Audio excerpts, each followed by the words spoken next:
शहीदों को रौंदते हुए देखा है आपने? ये तस्वीरें उसी की तो हैं।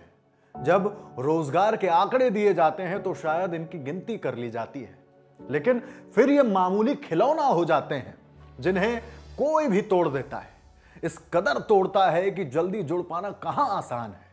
दुख का समंदर किसी को देखना है तो आज अविराज साहू के घर जाना चाहिए। शायद उन्हें निवाला नसीब हुआ हो।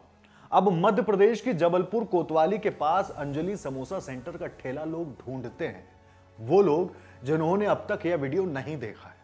चलिए अब इस कहानी पर आगे चलते हैं। अविराज साहू अपने 2 बेटों के साथ समोसे बेचते थे। पिता के साथ अमन और अंकित हर रोज सुबह आ जाते। पहले ठेले की सफाई करते, फिर एक कुकर में आलू को उबालने के लिए गैस पर रख देते। इन 3 के साथ 4 और लड़के इस ठेले पर काम करते थे। लेकिन 11 जनवरी की सर्द सुबह मंजर कुछ और ही था। हर दिन की तरह उस दिन भी ठेला लगा, समोसे बने और बिकने शुरू हो गए। 1 घंटा बीता ही था, खबर आई कि जबलपुर नगर निगम की टीम अपने जत्थे के साथ अतिक्रमण हटाने के लिए आ रही है। उनके साथ एक बुलडोजर भी था। खबर मिलते ही हड़कंप मच गया। अविराज अपने बेटों के साथ अपना ठेला लेकर घर की ओर भागे। वो कोतवाली के पास मड़िक रद्दी वाली गली में रहते थे। बुलडोजर के रास्ते जो भी अतिक्रमण आया वो उसे हटाते हुए चल रहा था। बुलडोजर मड़िक रद्दी वाली गली के बाहर आ पहुंचा। अविराज अपना ठेला लेकर गली के अंदर जा चुके थे, लेकिन ठेले को गली के बाहर निकाला गया, फिर उसे बुलडोजर से रौंदा गया। महज 2 मिनटों में अविराज के परिवार की रोजी रोटी के स्रोत के टुकड़े हो गए। अंजलि समोसा सेंटर देखते देखते कबाड़ में तब्दील हो गया। अविराज अपने परिवार के साथ खड़े रोते रहे, चीखते रहे, मगर बुलडोजर चल चुका था। परिवार और आस पड़ोस के लोग नगर निगम की इस कार्रवाई का विरोध कर रहे थे। इस विरोध के बाद नगर निगम के आला अफसरों ने अविराज के साथ साथ उनके दोनों बेटों को थाने में बंद करा दिया। अविराज के बेटे अमन से हमारे एमपी तक के सहयोगी धीरज शाह ने बात की। अमन ने बताया कि हम तो अतिक्रमण करने का हर्जाना देने को तैयार थे, मगर उन्होंने हमारी एक नहीं सुनी। क्या ऐसी परिस्थितियां बन गई थी कि उन्होंने क्या तोड़ा?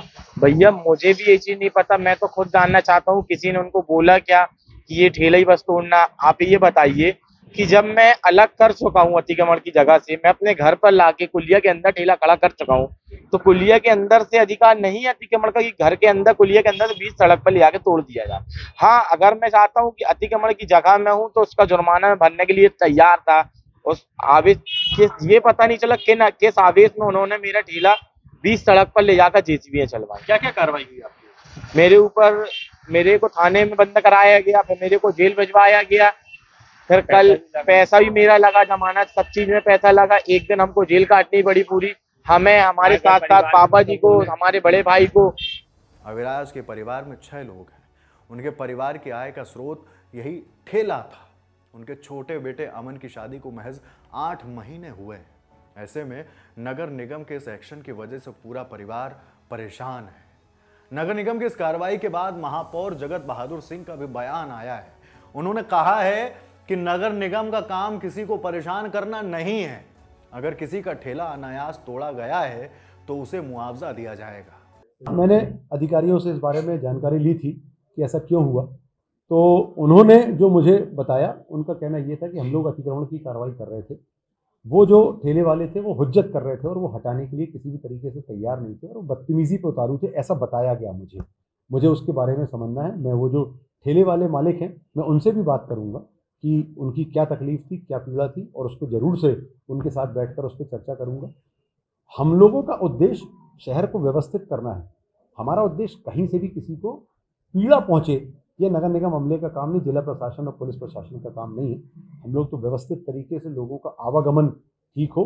अगर किसी का ऐसा ठेला तोड़ा गया है, अनायास तोड़ा गया है, बिना कारण के तोड़ा गया है, तो निश्चित तौर पे मैं उनसे चर्चा करूंगा और उनको मुआवजा भी दिलाऊंगा और उसको ये प्रयास करूंगा कि आगे ये स्थितियां न बनें। अब मुआवजा क्या होगा, कितनी कुछ भरपाई होगी, कितने जख्म सिले जाएंगे, यह तो अविराज ही जानते हैं। बाकी इस खबर पर आपकी राय क्या है, हमें कमेंट बॉक्स में जरूर बताइए। देखते रहिए दिल अलर्ट। शुक्रिया।